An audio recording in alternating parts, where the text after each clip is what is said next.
और जितने भी लोग शंकर के मंदिर में जाते हैं, मैं उनसे एक निवेदन करना चाहूंगा, जितने लोग शिव के मंदिर में जाते हैं, माध्यम से फेसबुक यूट्यूब के माध्यम से जितने लोग कथा सुन रहे हैं, उन सबसे निवेदन करना चाहूंगा कि भगवान शंकर के मंदिर में नंदी को देखकर हमें कुछ सीखना चाहिए कि नंदी मंदिर के अंदर है, उसकी दृष्टि, उसके नेत्र शंकर भगवान की ओर है।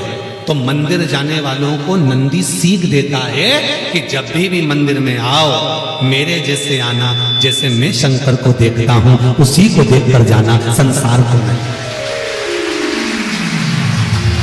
नंदी सीख देता है कि मेरे जैसे बनना मंदिर में आने के बाद।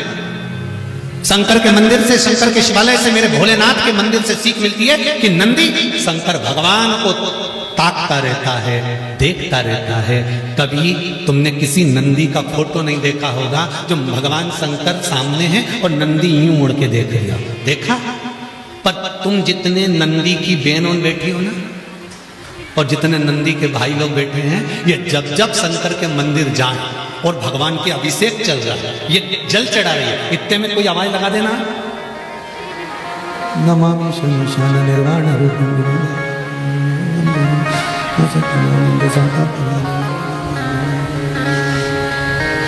तुरंत।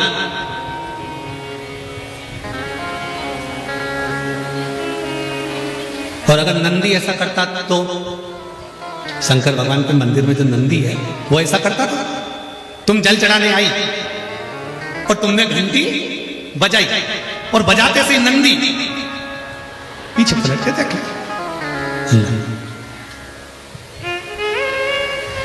नंदी की एकाग्र चित्ता, नंदी की एकाग्र दृष्टि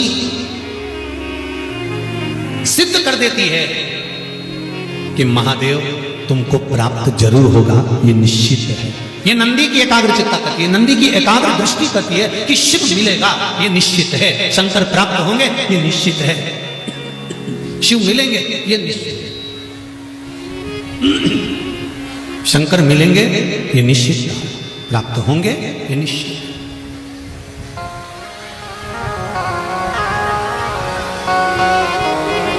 तो शिव मंदिर में जाकर क्या करना है? पलट के देखना है? नहीं। अभी आपको कथा में कहा था कि शंकर जी को जल चढ़ाने के बाद जब तुम निकल कर जाओ तब शिव को पलट कर देते हैं। क्यों?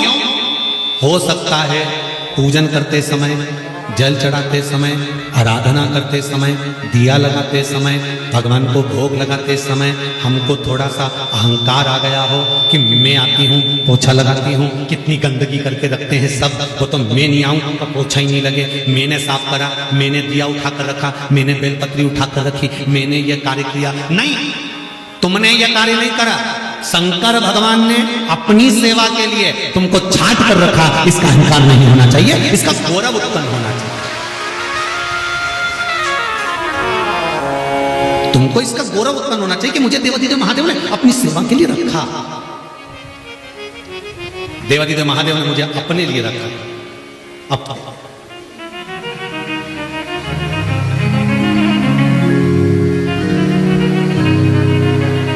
महाराज नंदी से सीख लो।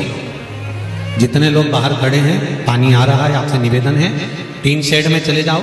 जो शेड बना हुआ है टीन का, कथा ही तो सुनना है आपको, आराम से आप वहां बैठकर सुनिए, गीले मत होइए। और जो लोग बैठे हैं वो अपने आनंद के साथ बैठे, टीन शेड में जाकर बैठे, गीले मत होइए। हर हर महादेव शंभो शरणे घड़ी माधो घड़ी रे घड़ी दुख काटो दया करी दर्शन आपो। अरे कर ले प्रभु से प्यार फिर पछताएगा, झूठा है संसार धोखा। शिव भक्ति की ओर अग्रसर हो, शंकर भगवान के चरणारविंद की ओर अग्रसर हो जाओ। सुयशा के कहने पर भगवान देव आदिदेव महादेव ने नंदीश्वर को वर प्रदान कर दिया। हे नंदी, मैं तुझे वर प्रदान करता हूं कि जिस स्थान पर मैं विराजमान होऊंगा नंदी उस स्थान पर तू भी मेरे सम्मुख में विराजमान रहेगा, तू मेरे सम्मुख में रहेगा। हर हर महादेव, तू मेरे सम्मुख में रहेगा, तू मेरे सामने रहेगा। और जीजियों, शंकर भगवान से, ये शिव मंदिर से और नंदी के दर्शन से ये हमें सीख लेना चाहिए कि भगवान के मंदिर में जब जाओ तो भगवान से मतलब रखो। भगवान के मंदिर में जाओ तब शंकर भगवान के ऊपर दृष्टि रखो, भगवान से नैन मिलाने का प्रयास करो, संसार के लोगों से नहीं। क्योंकि हम मंदिर तो जाते हैं पर हमारा मन भटक जाता है। हम मंदिर जा रहे हैं पर हमारा मन भटक रहा है। हम भगवान के धाम पहुंच रहे हैं पर हमारा मन भटक रहा है। हमारा मन वहां तक नहीं पहुंच पाता। हमारा मन उस चिदानंद प्रभु तक, हमारा मन उस परमात्मा तक नहीं पहुंच पाता। इसलिए प्रयास भगवान के चरणार बिंद का स्मरण सुख प्रदान करे तो समझ लो वो स्मरण है, आनंद है, अविरल भक्ति, मुक्ति, जीवन का सुख प्रदान करने वाली, आनंद देने वाली है। जीवन की एक आनंदता को प्रकट करने वाली सुयशा भगवान देवाधिदेव महादेव की भक्ति में लगती है और नंदीश्वर को भगवान शंकर के शिवालय में, शंकर भगवान के मंदिर में स्थापित करवा देती है। वो धर्मपत्नी सुयश है, धर्मपत्नी सुयश। आप में से कितने लोग हैं जो घर में से जल लेकर जाते हैं शंकर भगवान को चढ़ाने? सभी लोग ले जाते हो। जब घर के मटके में से, परिंडे में से, बाल्टी में से, टंकी में से, घर के हंडे में से जब एक लोटा जल लेकर जाते हो ना, उस समय पर आपके मन में ये भाव प्रकट होना चाहिए कि हमारे घर में हम देवाधिदेव महादेव को जल चढ़ाने के लिए जा रहे हैं। हे शिव शंकर, अगर घर में पितृदोष है, कालसर्प दोष है, वास्तु दोष है, या मेरे घर के अंदर कोई भी दोष है, एक लोटा जल जब मैं आप पर समर्पित करूं तो मेरे देवाधिदेव महादेव हमारे घर के सारे रोग, दोष, बीमारी, कष्ट को दूर कर देना और तेरे चरणार बिंद का जल देकर हमारे घर को पवित्र कर दे।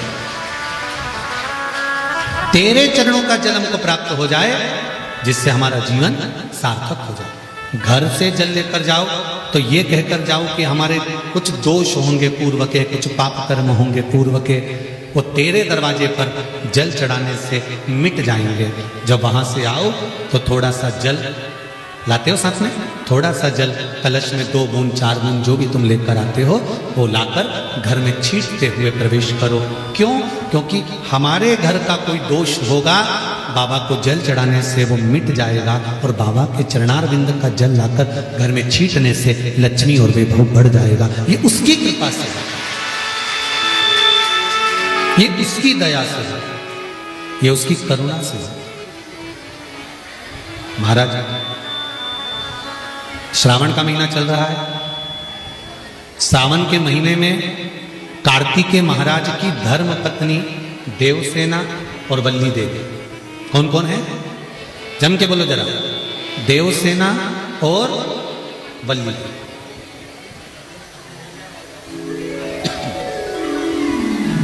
देवसेना और वल्ली देवी, ये कार्तिकेय महाराज की 2 धर्म पत्नी है।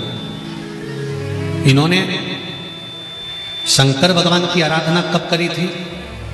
तो कहा जिस समय पर माता पार्वती शंकर भगवान के साथ में चौसर खेलती हैं और चौसर खेलते समय पर शंकर भगवान हार जाते हैं, नीलकंठ पर जाकर बैठ जाते हैं। नीलकंठ पर से भगवान शंकर कार्तिकेय जी से बात करते हैं। भगवान विष्णु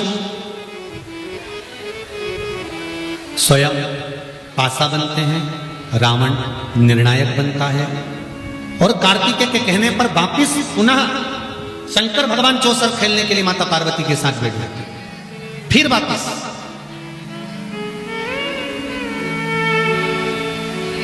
और शंकर भगवान जब माता पार्वती के साथ चौसर खेलने वापस बैठते हैं, पुनः विराजमान जब हो जाते हैं, फिर बैठ जाते हैं, तब पार्वती मैया जब हारती हैं तो पार्वती जी के मन को यह लगता है कि हारने का कारण क्या है। आज हमारे भी